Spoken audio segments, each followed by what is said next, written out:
Hello and welcome to Story Stash. I'm your host Duncan, and these are some of my stories I've written. Today I'm reading from my book Star Guardian 2, and this is Chapter 2. Be sure to subscribe to get the latest update. Now let's get started. Chapter 2: The Trading Post. After 18 days of travel from the Baglaji system in the blackness of space, we were nearing our destination. The hyperdrive went offline and ship decelerated to sublight speed as we approached the trading post. I felt so different from the last time I visited here. Last time I was a junior officer aboard a freighter. I was prey. Now I was quite different. We sat in the main bridge, watching the huge station getting larger on the tactical display. It was built by traders long ago and had grown to become a huge space station at the intersection of several trading routes. "Attention, probe deployment complete," said Ship. "Thank you, Ship," I said. "What was that?" asked Jem. "Another precaution. We deployed cloak probes to surround the station, to monitor vessels that arrive or depart," I said. On the tactical display I could see some dots moving into position around the station, representing the probes. "Good idea," said Jem. We were now within communication range, and it was good protocol to announce your arrival and your business. "Ship, open a channel to the station," said Jem. "Attention, the trading post. This is the Baglaji vessel known as Ship. We seek an audience with the administration of this station to discuss a matter of security," Jem said in Ori, and with an authoritative tone of voice. We had used Ori aboard Ship for so long now, it had become our default language, even though we had learned a reasonable amount of Baglaji from our recent mission. But out here it would be unlikely they knew Baglaji. Ori was fairly common among traders. A moment later, the response came back in Ori. "Message acknowledged. Please proceed to docking port 12. Ship deftly maneuvered around to the indicated docking port, and we were soon attached to the station. "Attention, docking complete," said Ship. We left the main bridge and went and changed into our new away team uniforms.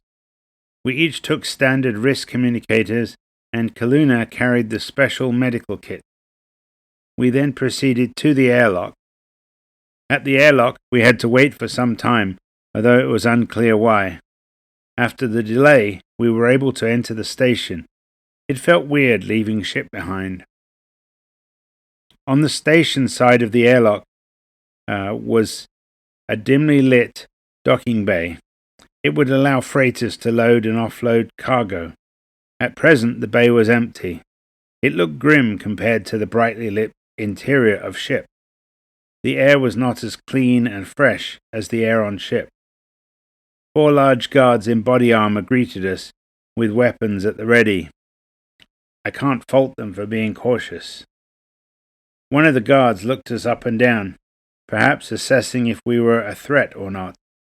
We were unarmed and made no threatening motions. He then pulled out some kind of handheld scanner and proceeded to scan us. After a moment or two, the scan was completed and they appeared satisfied. The guard then spoke to us in Ori. "Welcome to the trading post. We will escort you to the administration hub." We then left the airlock area with our escort and moved along corridors deeper into the station. It felt strange leaving Ship after so long. I felt extremely vulnerable, and I hoped our preparation would be enough. I tried to make a mental note of the way back to Ship. It could be too easy to get lost in a big place like this. Since this station was built from various modules, there were airlock doors between each module we had to go through. If any one module suffered decompression, the airlocks would confine the issue to the damaged module. It made sense, but it also made for slow progress. Throughout our journey, no one made any small talk. The guards were probably just following protocol. The station looked sad and grey, and I was keen to move along to our destination. There was nothing to discuss here. Our escort brought us to the administration hub of the trading post. It was a reasonably large room, a bit more brightly lit than the rest of the station I had seen so far. On one wall was a large tactical display showing the surrounding area, the station and all docked vessels. Another display showed details of various cargoes offered for trade. I noticed Kaluna studying this one more carefully. I was more interested to notice that our cloaked probes were not visible on their tactical display. There were several beings of different species busily working here, on who knows what task. I did not know what was needed to run a large station like this. We weren't here to evaluate their way of operating. We were here to find a collaborator. The escorting guards had us wait to the side, while one of them walked over and talked to the being who was obviously in charge. He appeared to be of the same species as the guards. After a few moments they came back over to us. "My name is Tobis. I serve as administrator here. Please come with me," he said, as he gestured toward a side room. We moved into the room, which contained a large table and chairs. The escort waited outside. "I am Captain Jem. These are my officers, Commander Brian and Lieutenant Kaluna," said Jem. "Since when did Kaluna get a rank?" "I am pleased to meet you. I have not met Baglaji before, although I recognize your lieutenant as being Ori. What is this matter of security you wish to discuss?" asked Tobis. "We are investigating a case of piracy. According to our records, about 130 days ago, there was a freighter known as the Apollonar that visited this station. About 12 days after leaving here, the freighter was attacked by pirates and ultimately destroyed," said Jem. "That is serious. Pirate activity in this area of space threatens all trade. What evidence do you have to support this?" asked Tobis. "We rescued 2 survivors of the attack and recovered various evidence from the site of the attack. Further examination of the wreckage led us to a nearby system where the pirates were based. They had been involved in piracy for some time before we located them," said Jem.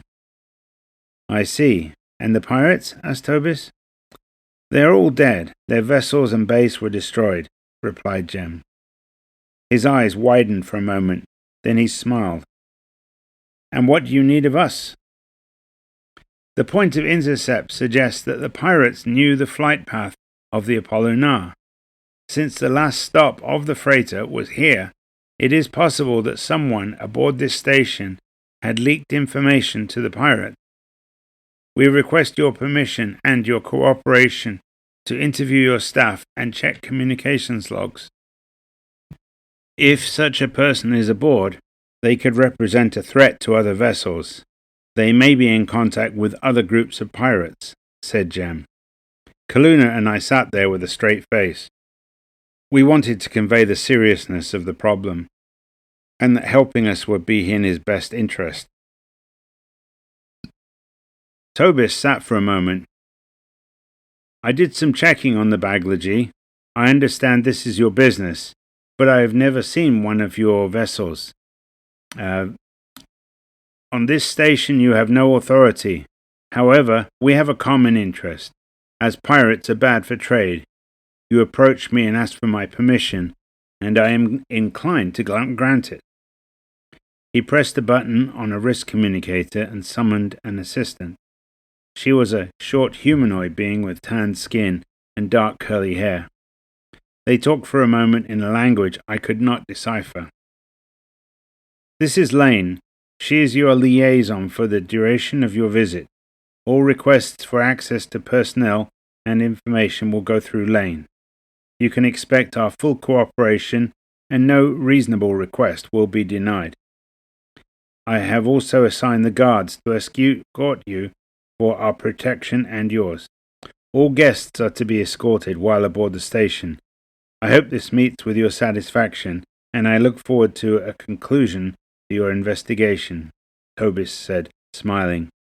With that, he left the room to attend to other business. Pleased to meet you, Lane, said Jem. I am Jem, this is Brian, and this is Kaluna, said Jem. We each smiled and nodded. I'm excited to be working with you on this investigation, said Lane. Great. Do you have any prior experience with criminal investigations? Asked Jem. Not really, but I will leave that part up to you.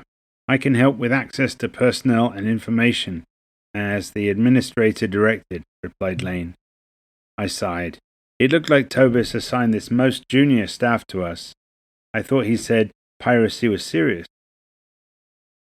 Lane picked up on my reaction and turned to look right in my face. She almost looked angry with me. So how do you want to get started? She asked. Please reference the logs from around the time the Apollo-Nar visited the station. We estimated about 130 days ago, I said, keeping my face full Tian mode, which meant no emotion shown. Lane turned back to the table and pulled out a keyboard and typed in some commands. The display on the wall showed various details.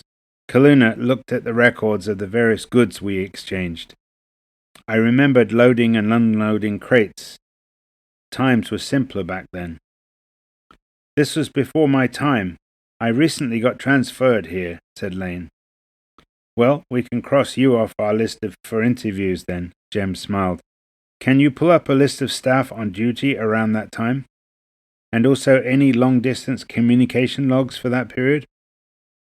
Lane typed for a few moments, and more data showed up on the display. Can you tell me if everything that goes out gets logged? I asked Lane. Of course, it's all by the book here, replied Lane. I got up and walked to the display to examine it more. The logs show the departure of the Apollo-Nar at 1740 station time, but the communication logs have a gap of about 10 minutes just after that. Is that normal? No, there should at least be entries for our beacons. They broadcast a signal every 2 minutes. You can see earlier in the log. They look like this, replied Lane as she scrolled back the log and pointed out some entries. It looks like someone has erased a portion of the communication logs to cover their tracks, added Kaluna. I don't understand. That shouldn't be possible, Lane said, staring frantically at the display. It looks like we have found something. My guess is that whoever was communicating with the pirates did so during that time window, said Kaluna. I have a bad feeling that if someone can erase a portion of the communication logs, we can't fully trust other records. For example, the list of staff on duty, I said. Lane, can we get a copy of the data we found so far for our report? Asked Jem. Sure, I can have it transferred to your vessel. It already provided me with the relevant communication details, replied Lane. She typed a few more commands. There, sent. Thank you. You are a big help, said Jem. Lane smiled at her and then glanced at me. I did not want another crazy female to deal with. My mother was more than enough for a lifetime, so I kept my Tian face on. You're welcome. I'm fairly new here. So far the work has been rather dull until you arrived. So, what is our next move? Asked Kaluna. We have a most likely span of time when someone sent out a message. We need to work out a short list of staff who were aboard the station and who could send a long-range communications message. Then we can schedule some interviews, said Jem. Lane punched in some more keys and a list of staff showed up. These are the staff who were aboard during the time period, said Lane. Excellent. Now can we reduce the list some way? Asked Jem. I can eliminate beings like staff who were assigned to remote locations and those who do not have access to the long-range communication equipment. More typing. The list reduced to about a third. Lane, please can you contact each one on the list and arrange times for interviews, said Jem. On it, she said, as she typed on the keyboard. Jem turned to me. What if we talk to these beings and they all deny having sent a message? We should expect whoever is guilty to deny it. We need more evidence than just testimony, I replied. But we should interview them just the same. Look for corroborating testimony, alibis, and answers that don't match, added Kaluna.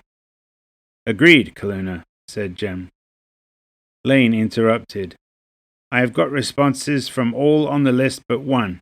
I can have them meet you here shortly. Thank you, Lane, said Jem. Something triggered my paranoia. Who is the one who did not respond? Are they on duty right now? I asked. Click, click. Marwin Communications Officer. No, he is not yet on duty. Is there any reasonable explanation why Officer Marwin would not respond? Can your system confirm his location? I asked. I don't know. He is off duty. He could be asleep. Records show he is in his cabin, replied Lane. Is he due to check in soon? I asked. Actually, he is due on shift in about 4 minutes, replied Lane. And he is more than 4 minutes away from the hub. I think we need to pay him a visit, I said. After updating Administrator Tobis, we left the meeting room in the administration hub and proceeded with our escorting guards to find Officer Marwin. We walked along several corridors towards the accommodation module. It held all the cabins for staff working aboard the station. When we arrived at his cabin, the guards asked us to hold back while they checked the situation was safe. They went in first and soon came out. One of them spoke on a communicator, while another invited us in. Inside the small cabin space was a single bed, a table, and 2 chairs. Slumped over in one chair was the dead body of Officer Marwin. He had been shot in the head. The weapon was in his right hand on the table. Lane put her hand on his neck. He's still warm. This happened recently. If we had been quicker, we might have stopped him in time, said Kaluna. Does this constitute an admission of guilt? Jem asked me. I don't think we can decide that yet, I replied.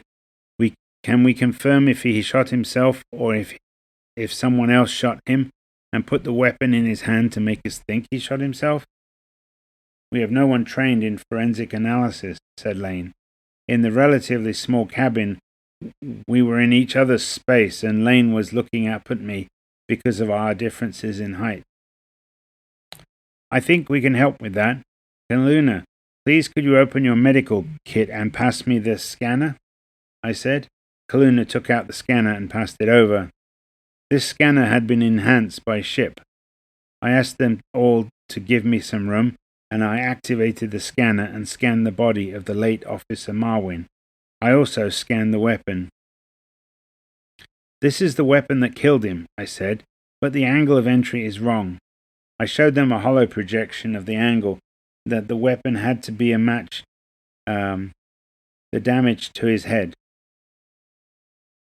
That is an impressive scanner, said Lane excitedly.